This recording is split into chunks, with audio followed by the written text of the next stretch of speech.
three men who have been friends their whole life, named Cobby, Benseer and Arcad. According to Cobby and Benseer, they lived their lives exactly the same as Arcad, yet Arcad was the one who had acquired much wealth and was considered the richest man in Babylon. How is it possible that Arcad acquired such great wealth and success in his life, yet Cobby and Benseer were very poor and didn't even have 2 shekels? Since they had been friends their whole life, Cobby and Benseer decided to ask Arcad how a man can acquire such wealth. Arcad will teach you, the viewer, in a few steps how a man can accumulate a rich and successful life if you execute the lessons presented in this video.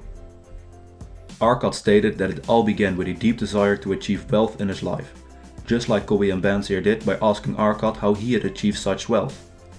Arcad did the same when he was a young man with a lean purse. One day, Arcad got in touch with a well-established rich man and he asked him how he did it. The rich man responded, "I found the road to wealth when I decided that a part of all I earned was mine to keep." So, what can we learn from this?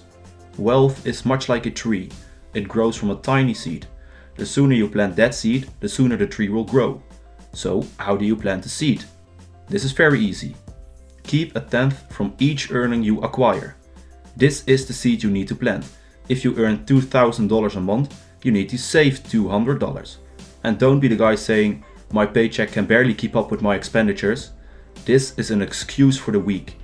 Trust me when I say that what each of us calls our necessary expenses will always grow to equal our income unless we protest to the contrary. If you want to accumulate wealth, you need to make some sacrifices. Stop buying unnecessary shit like the new iPhone as soon as it comes out, a new watch or expensive food.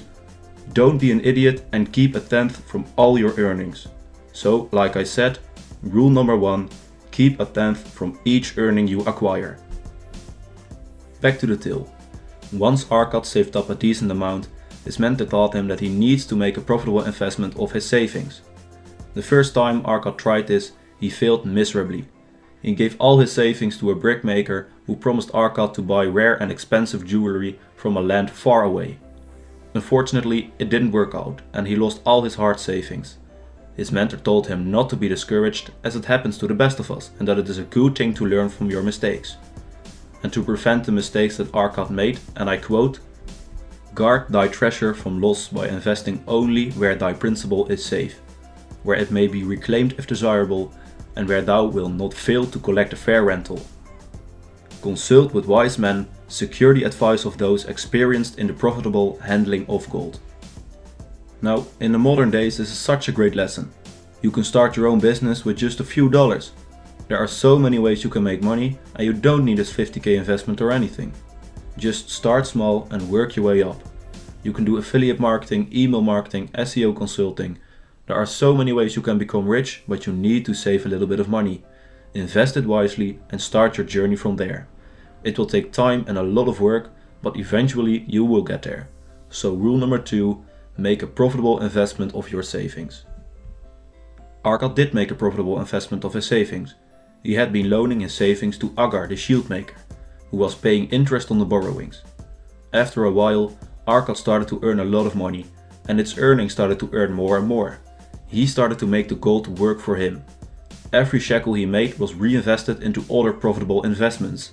He could have decided to buy luxury items for himself and his family, since he now had accumulated a decent amount of wealth, and he did for a while.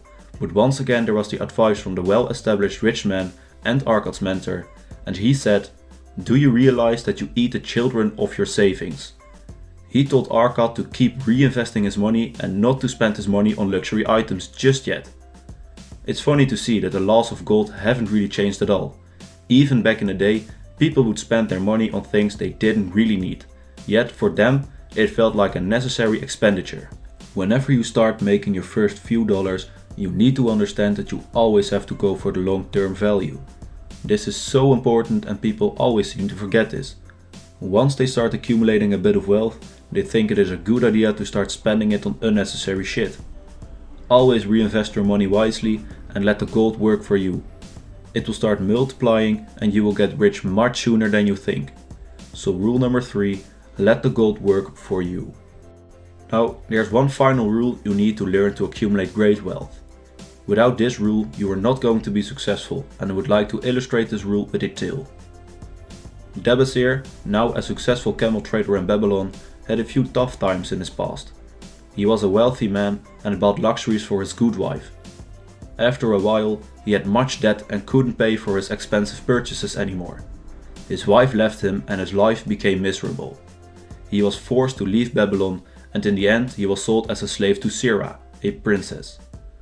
After working for Sirah for a while, Dabasir explained to Sirah that he was not a slave by birth, but the son of a free man, and that he had lots of debts in Babylon. Sirah asked, "Have you a desire to repay the debts you owe in Babylon?" And Dabasir answered, "Yes, I have a desire, but I see no way." Sirah told Dabasir, "If you let the years slip by and make no effort to repay, then you have the soul of a slave. Your debts are your enemies. Fight them and you will become a free man." After a while, Sirah's mother became very sick, so she asked Dabasir to saddle the camels and to prepare for a long journey. When they reached her mother's house, it was very dark, and Sirah asked, "Do you have the soul of a free man or do you have the soul of a slave?" "The soul of a free man," Dabasir replied. Sirah let him escape with one of the camels to become the free man he once was. He had no idea where he was or where Babylon was, yet he was determined to find a way and to pay all his creditors. The journey was long and very tough. 9 days went by without any food or water whatsoever. Eventually, he managed to find his way back to Babylon, and he paid every single creditor he had and became a respected camel trader in Babylon. Where the determination is, the way can be found. He went from being a slave to being a respected camel trader in Babylon. He was determined all the way, and he stayed motivated, and he had a clear vision of what was needed in order to become the free man he once was. It is so important for everyone to keep determined and to keep going and going. Eventually, you will succeed in whatever you desire.